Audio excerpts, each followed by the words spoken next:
సూఫీ కథలు తెలివి తక్కువతనం. బుద్ధి వికాసం ఎన్నో రకాలుగా ఉంటుంది. అందులో ఒకటి మాత్రమే సరైనది.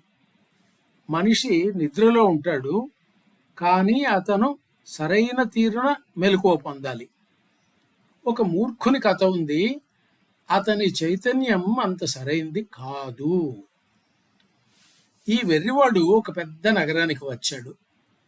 వీధులలో అంతమంది మనుషులు ఉండడం చూచి తికమకపడ్డాడు. తాను నిద్రపోయి తిరిగి లేస్తే ఇంతమందిలో తనను తాను గుర్తించుకోగలుగుతాడో లేదోనని అతని గుర్తింపు కొరకు కాలికి ఒక సొరకాయ బుర్ర కట్టుకున్నాడు.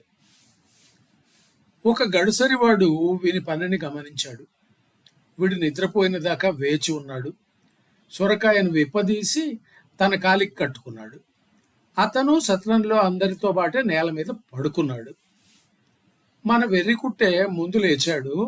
సొరకాయ కొరకు చూచాడు. మొదట ఆ కాయ కట్టుకున్న మనిషే తాను అయి ఉండాలి అనుకున్నాడు. తరువాత అతని మీద విరుచుకుపడి అరవసాగాడు.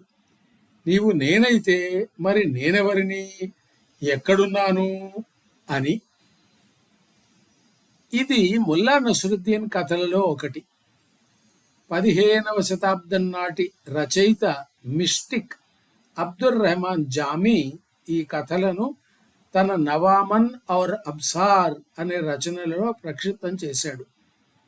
జామీ తన తండ్రిని తప్ప మరొకరిని గురువుగా అంగీకరించక అందరి మధ్యన అభాసుపాలయ్యాడు అంటారు.